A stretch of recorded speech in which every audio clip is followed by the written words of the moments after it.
Hi everyone, I'm Maya, and welcome to our lively chat about all things culinary. We're thrilled to have you here as we share our stories and tips. Let's dive in. So the other day, I was gearing up to make my famous cauliflower tacos for a community event. Cauliflower is usually abundant here in Florida, but I hit a snag. There was a sudden shortage. These tacos are a hit because they combine roasted cauliflower with spicy seasoning, tangy slaw, and a zesty lime crema.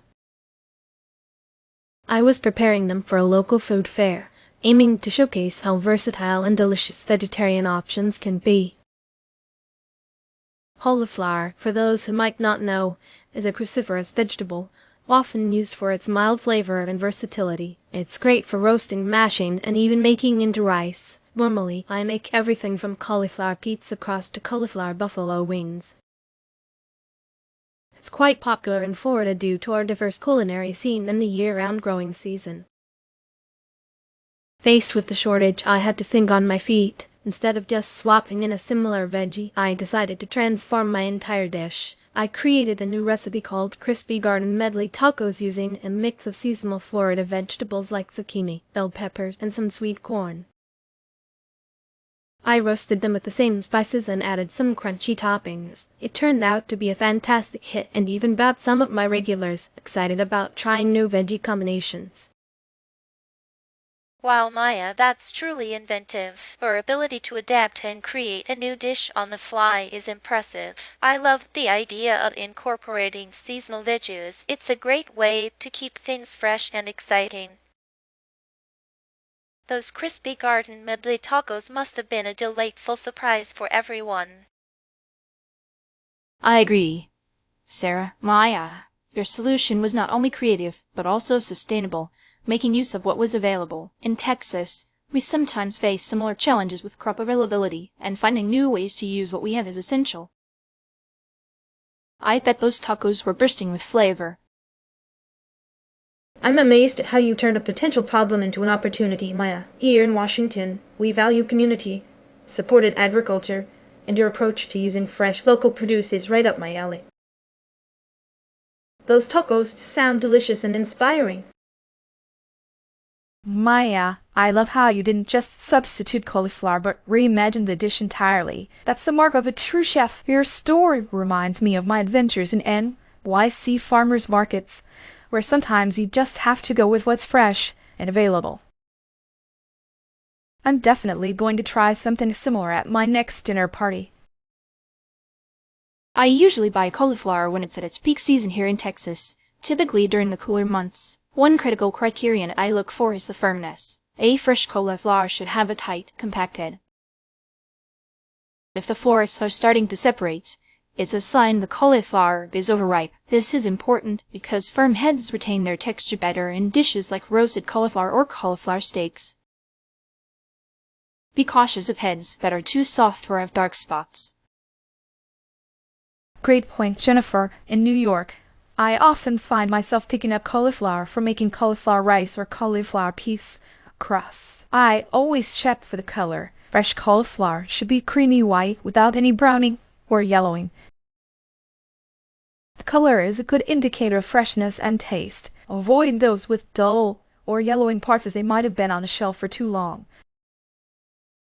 Both of you have great tips. In California, I buy cauliflower for making things like mashed cauliflower or grilled cauliflower. I pay close attention to the leaves. Fresh cauliflower will have crisp, green leaves that hug the head. Wilted or yellowing leaves can mean the cauliflower isn't at its best. It's also a good way to gauge how recently it was harvested. I completely agree with what's been said. In Washington, where I often use cauliflower for soups or casseroles, I always go for the scent test. Fresh cauliflower should have a mild, almost non-existent smell. If it has a strong or unpleasant odor, it's likely past its prime. This helps ensure I get the best flavor and texture for my dishes. All excellent criteria. In Florida, I use cauliflower for a variety of dishes like the tacos or cauliflower ceviche. I always make sure the cauliflower has a solid, heavy feel for its size. This indicates that it's fresh and hasn't lost moisture. A lightweight head can mean it's drying out. which can affect both texture and taste. Look out for any signs of moisture in the packaging, as it might indicate spoilage.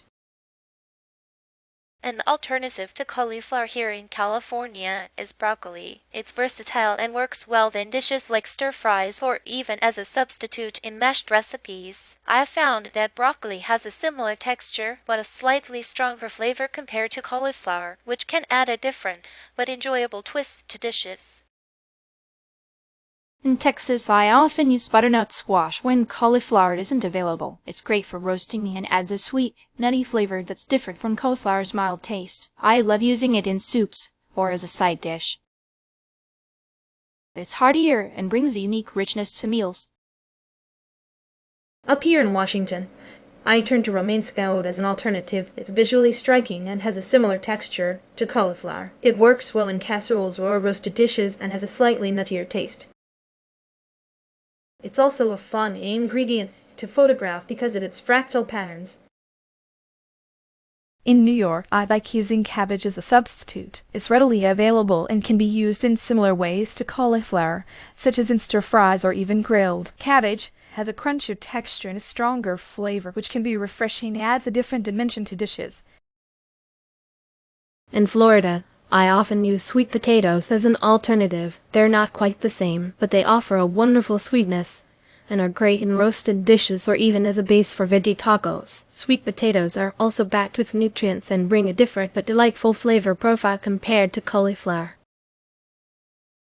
Thanks everyone for sharing your insights. We've covered a lot today, from discussing my cauliflower crisis and the creative crispy Garden Medley Tacos to exploring criteria for selecting the best cauliflower and even alternatives to cauliflower in our respective states. I appreciate all the great tips and experiences you've shared. It's been a fantastic conversation. And with that, we wrap up our chat. Thanks for joining us, and we hope you found our discussion helpful and inspiring. Until next time, keep exploring and enjoying the wonderful world of food. Goodbye.